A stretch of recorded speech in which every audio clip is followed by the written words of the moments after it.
Hello guys, welcome back to my channel. देखिए, story की starting से पहले मैं एक बात कह देती हूँ। पीछे टीवी की नॉइज़ आ रही होगी तो उसे इग्नोर कीजिएगा प्लीज़। इसके लिए आई एम सॉरी अगर नॉइज़ेस आ रही हो तो आप सिर्फ मेरी बात पे कॉन्सेंट्रेट कीजिएगा। ठीक है, स्टोरी की स्टार्टिंग करते हैं। स्टोरी की स्टार्टिंग वहीं से होती है जब विंग और लैंजन के बीच काफ़ी ज़्यादा बहस होती है और विंग रोता हुआ वहाँ से चला जाता है और लैंजन सिर्फ देखता रह जाता है। वहाँ से सीन शिफ्ट होता है और लैंजन को दिखाया जाता है जहाँ वो शुएन के साथ बैठा होता है और शुएन कहता है, महाराज क्या हुआ है? वैसे पूछना तो नहीं चाहिए पर ऐसा कुछ तो है जो आपको खल रहा है, बताइए। तब लैंजन कहता है, हाँ कुछ है जो मुझे खल रहा है और बहुत खल रहा है। खल ये नहीं रहा कि वो मुझ पे चिल्लाया, बिल्कुल नहीं। इस बात का तो मुझे बुरा ही नहीं लग रहा, ना जाने क्यों।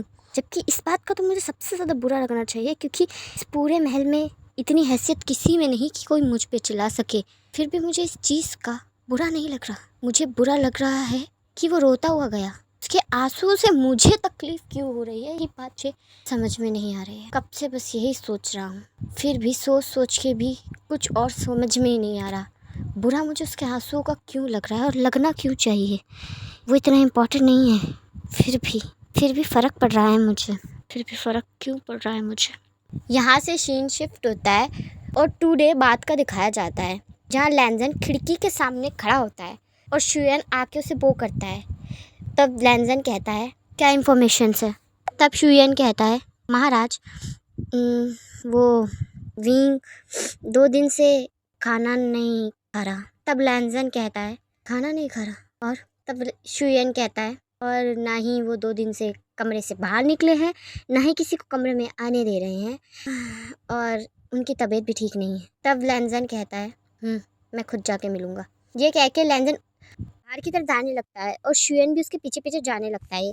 विंग के कमरे के बाहर आके शुएन को लैंजन कमरे के बाहर ही रोक देता है और खुद कमरे के अंदर चला जाता है जहाँ विंग की फ्रेंड कह रही होती है, क्या जिद है ये विंग, क्या जिद है? हाँ देखो, खाना तो खा लो ना, उसके दवाई भी लेनी है, तबीयत खराब है तुम्हारी, और ज़्यादा खराब हो जाएगी। इतनी जिद अच्छी नहीं है। तुम्हें क्या लग रहा है इस महल में किसी को तुम्हारी परवाह है? तुम मर भी जाओगे तब भी नहीं होगी। खाने पे गुस्सा क्यों निकाल रहे हो? तब एक वॉइस सुनाई आती है, कह तो ऐसा ही रही है, खाने पे गुस्सा क्यों निकाल रहे हो?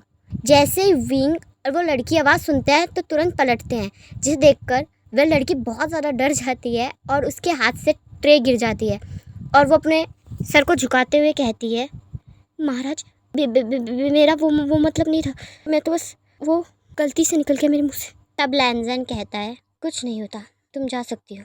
ये कह के लैंजन विंग की तरफ बढ़ता है और कहता है, खाने पे गुस्सा क्यों निकाल रही हो? गुस्सा मुझसे है, नाराज़गी मुझसे है, फिर खाने पे गुस्सा क्यों? तब विंग कहता है, क्यों? गुस्सा भी मैं तुमसे पूछ के निकालूं? तब लैंजन कहता है, मुझसे इतनी नफरत, इस नफरत की वजह जान सकता हूँ? तब विंग कहता है, नफरत की वजह? नफरत की वजह जाननी है तुम्हें? मेरी लाइफ में जो भी बुरा होता है, जब भी बुरा आता है, उसका रीज़न इनडायरेक्टली या डायरेक्टली तुम ही बनते हो। मेरी ज़िंदगी इतनी खूबसूरत थी उन वक्त में, इतनी ज़्यादा अच्छी, और जब से मैं यहाँ आया हूँ हर चीज़ तुम्हारे मुताबिक। क्यों? इस हरम में सब चीज़ या तो तुम्हारे मुताबिक चलती है या फिर तुम्हारी नानियों के मुताबिक। मैं यहाँ हूँ या नहीं एक बराबर है। मेरा होना ना होना या वैल्यूबल नहीं है, पर यूनमक में था। वहाँ मेरी फैमिली थी जो मुझे बहुत प्यार करती थी, जिनके लिए मेरा होना ना होना वैल्यूबल था। अगर मैं खाना ना खाऊं तो वहाँ फ़र्क पड़ता था। मेरी तबीयत ख़राब होती थी तो मेरे पास से कोई हिलता तक नहीं था। मैडम ये गुस्सा करती थी पर मुझसे प्यार भी बहुत करती थी। पर यहाँ तो लोग दो मुंह वाले सांप है, सांप। दिखते कुछ है और होते तो कुछ और ही हैं, जैसे कि तुम। तब लैंजन कहता है, इतनी अच्छी सोच मेरे बारे में। चलिए, किसी की सोच पे तो मैं काबू नहीं कर सकता, पर एक बात बता सकता हूँ कि यूँ करने से किसी को कोई फ़ायदा नहीं होगा। सिर्फ तुम्हें दर्द होगा, तकलीफ़ तुम्हें होगी विंग। तबीयत तुम्हारी ख़राब है, बीमार तुम पड़ जाओगे। अगर मुझे तकलीफ़ में देखना चाहते हो और दर्द में देखना चाहते हो तो भी तुम्हें इसके लिए ठीक रहना होगा और खाना पीना होगा। तब विंग कहता है, मुझे छोटा बच्चा समझा है तुमने, जो मिठाई दिखा रहे हो? इस मीठी चुपड़ी चिकड़ी बातों से मुझे कोई भी फ़र्क नहीं पड़ने वाला, ठीक है ना? और मेरा जो मन आएगा मैं वो करूँगा। मुझे खाना नहीं खाना तो नहीं खाना, और वो मुझे कोई नहीं खिला सकता जब तक मेरा मन ना हो। तुम्हारे मुताबिक मैं कुछ नहीं करूँगा। चाहो तो सज़ा दे सकते हो, हंसते हंसते वो ले लूँगा, पर करूँगा वो ही जो मैं चाहूँगा। विंग सिर्फ अपनी सुनता है, किसी और की नहीं। तब लैंजन कहता है, ठीक है, खाना फिर किस शर्त पे खाओगे तुम? मुझे बताओ, शायद मैं पूरा कर सकूँ। तब विंग कहता है शर्त सुननी है तुम्हें? अच्छा ठीक है, अगर तुम्हें तकलीफ होगी ना, तुम्हें दर्द होगा तो मैं हंसते हंसते खा लूँगा खाना, दवाई भी खाऊंगा, वादा करता हूँ। तब लैंजन कहता है अच्छा तो इतनी सी बात है। ये कह के लैंजन अपने पास से एक छोटी कटार निकालता है। कटार यानी मतलब गाइस छोटा चाकू, और वो विंग के हाथ में दे देता है। तब विंग कहता है मेरे हाथ में हथियार दे रहे हो, मन तो कर रहा है कि मार डालूं, पर ऐसा नहीं कर सकता, मत दो इससे, वरना मेरे हाथों ना कुछ गलत हो जाएगा। तब लैंजन कहता है तुम्ही ने कहा था मुझे तकलीफ में देखकर खाना खा लोगे, तो हथियार तो तुम्हें दे दिया है, जो करना है वो करो, वादा करता हूँ पलटवार नहीं करूँगा, उफ भी नहीं करूँगा। तब विंग कहता है अपनी बात से मुकरिएगा मत महाराज, क्योंकि विंग के हाथ में जब तलवार आती है तो फिर रुकती नहीं। तब लैंजन कहता है बढ़िया, मेरे हाथ में भी तलवार आती है तो रुकती नहीं, सोच इसमें तो मिलती है। तब विंग चाकू उठाता है और लैंजन के कंधे पे काट देता है और लैंजन के चेहरे के एक्सप्रेशंस को देखने लगता है।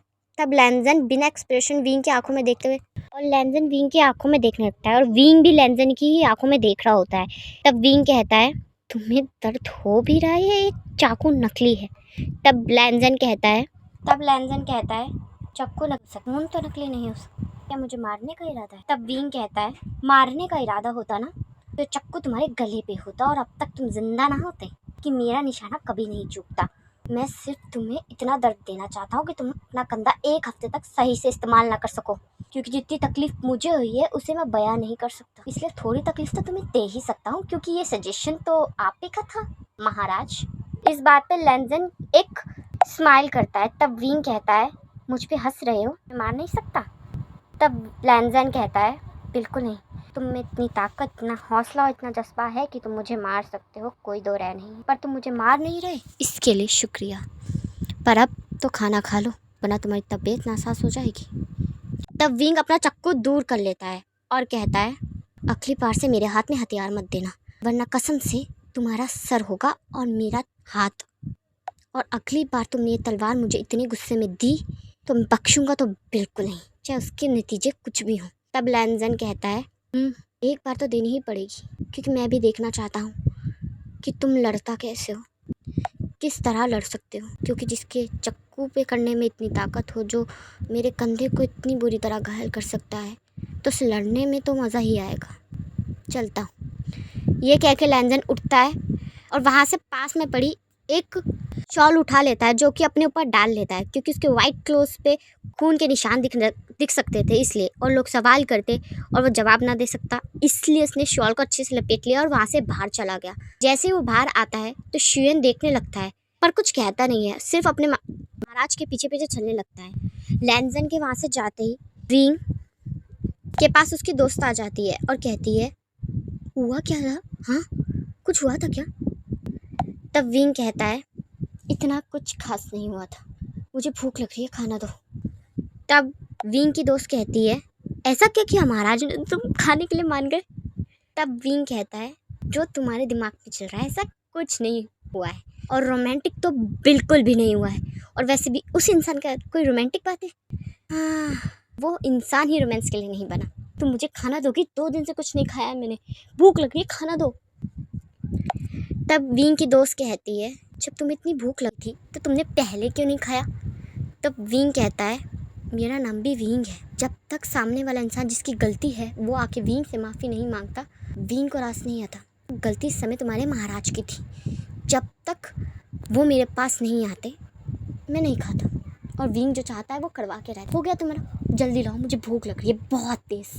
तब उसकी दोस्त उसके लिए खाना लाती है और रख देती है, और विंग भी फटाफट उस खाने को खाने लगता है।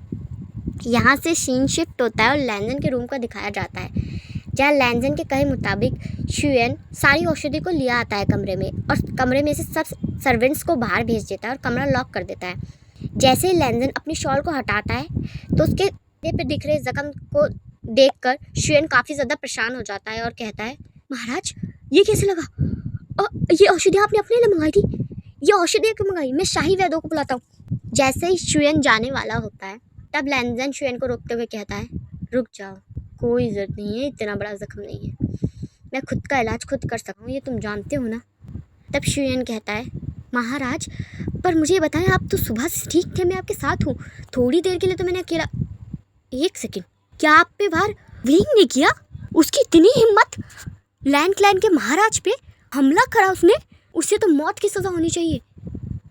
तब लैंजन कहता है ज़बान संभाल के बात करो शुएन, ठीक है, और उसकी कोई भी गलती नहीं है, और इस ज़बान पे तमीज़ लाओ तुम अपनी, और किसी को कुछ नहीं कहोगे तुम, किसी को कुछ मतलब कुछ नहीं, ठीक है। शुएन कहता है जी महाराज, गलती हो गई, माफ़ कर दे, क्या मैं कुछ सहायता करूं?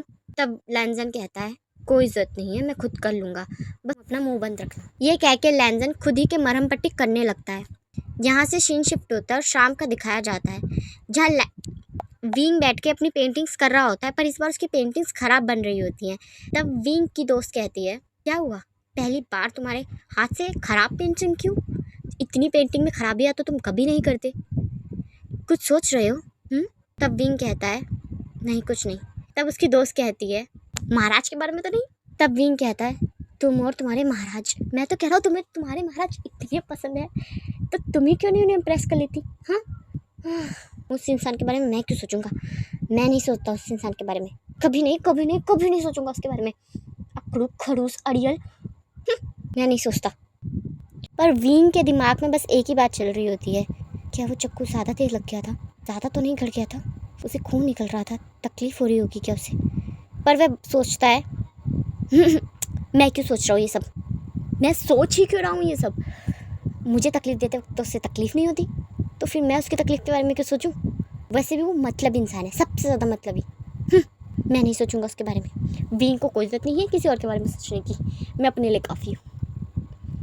पर विंग का दिमाग बार बार उसी चीज़ में जा रहा था। यहाँ से सीन शिफ्ट होता है और 2 दिन बाद का दिखाया जाता है, जहाँ लैंजन अपने रूम में पीसफुली बैठकर चाय पी रहा होता है। तभी 2 सेवक आते हैं और कहते हैं महाराज आपसे कोई मिलने आया है। तब लैंजन कहता है तुम्हें पता है ना ये मेरा आराम का समय है, मैं किसी से नहीं मिलता, यानी किसी से नहीं, कोई है तो उसे वापस भेजो, अगर वेंचिंग है तो उससे कहो कि मैं उससे खुद आके मिल लूँगा। तब वह सेवक कहते हैं जी रानियों में से कोई नहीं है, वो तो बस क्या नाम बताया था उसने, हाँ वो विंग, हाँ महाराज कोई विंग करके आपसे मिलने आया है, मैंने उन्हें समझाया पर उन्होंने कहा कि एक बार बस वो आपको आके बोल दे। तब लैंजन कहता है विंग वो मुझसे मिलने आया है, आज सूरज किस दिशा से उगा है कि वो मुझसे मिलने आया, ठीक है भेजो अंदर। वे सेवक बाहर चले जाते हैं और विंग को कहते हैं कि महाराज उनसे मिलना चाहते हैं। विंग भी अंदर आता है और लैंजन की तरफ देखकर कहता है वो तुम्हारा कंधा कैसा है? तब लैंजन कहता है 2 दिन बाद तुम्हें याद आ गया कि मेरा कंधा ठीक है कि नहीं? तब विंग कहता है तुम्हारे ताने में नहीं आया हूँ मैं यहाँ, ठीक है, एक तो मुझे गुस्सा नहीं करना, मैं यहाँ प्यार से बात करना है, तुम्हारे लिए औषधि लाया था बनवा कर, अच्छी औषधि है, दर्द ठीक हो जाएगा, बस यही देने आया था, लो। तब लैंजन कहता है वही तो मैं सोचूं, क्या सूरज कौन सी दिशा से उगा है जो तुम यहाँ मुझसे मिल रहे हैं, मेरी वैल्यू तो बढ़ गई। तब विंग कहता है गलती हो गई, मिलने ही नहीं आना चाहिए था, एक तो भलाई करो ऊपर से तुम्हारे ताने भी सुनो, मैं सिर्फ और सिर्फ औषधि देने आया था, तुम्हारे ताने सुनने नहीं।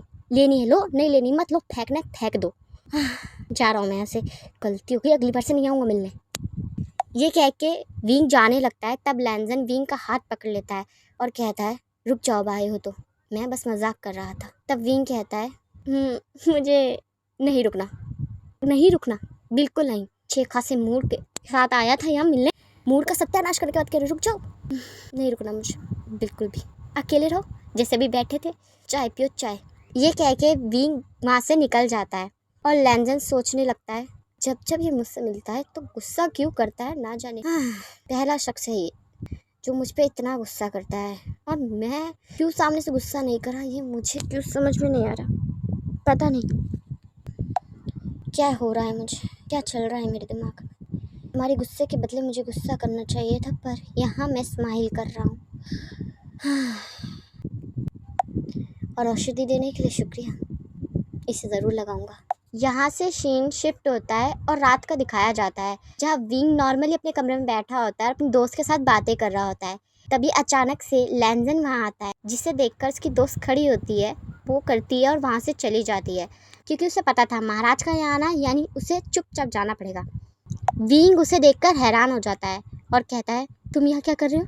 तब लैंजन कहता है मिलने आया था। क्यों मिलने भी नहीं आ सकता मैं तुमसे, इस बात पे भी नाराज़गी रखोगे। तब विंग कहता है मिलने के लिए पूरा दिन था, पूरे दिन में मरा तो था नहीं, तो रात में क्यों आए हो। हाँ। तब लैंजन बोलता है तुम सोच क्या रहे हो अपने दिमाग के, मैं सच में सिर्फ मिलने आया था। तब विंग कहता है मैं भी तो वही कह रहा हूँ, मैं पूरा दिन में मर थोड़ी गया था जो तुम रात में मिलने आए हो। दूर रहना मैं पहले बता रहा हूँ तुमसे, हाँ, वरना एक बार तो मैंने तुम्हारे कंधे पे मारा था, इस बार मैं तुम्हारे सीने के आर पार कर दूंगा। समझ में आ रही है तुम्हें। तब लैंजन कहता है अच्छा है, एक तो यहाँ मिलने आओ, ऊपर से इंसान गलत समझता है दूसरे इंसान जो चल रहा है ना दिमाग में, ऐसा कुछ भी नहीं है, मैं सच में तुमसे यहाँ मिलने आया था, पर अगर तुम्हें अच्छा नहीं लग रहा तो मैं चला जाता हूँ। तब विंग कहता है हाँ मुझे अच्छा नहीं लग रहा, ठीक है तो जाओ, बाय। तब लैंजन कहता है तुम्हें मज़ा आता है ना मेरी इंसल्ट करने में। तब विंग कहता है नहीं बिल्कुल नहीं, बस मुझे इस समय तुम यहाँ पसंद नहीं आ रहे, कसम से बिल्कुल भी नहीं। तो जाओ मुझे सोने दो रात पे, वरना मैं डरता रहूँगा पूरी रात भर।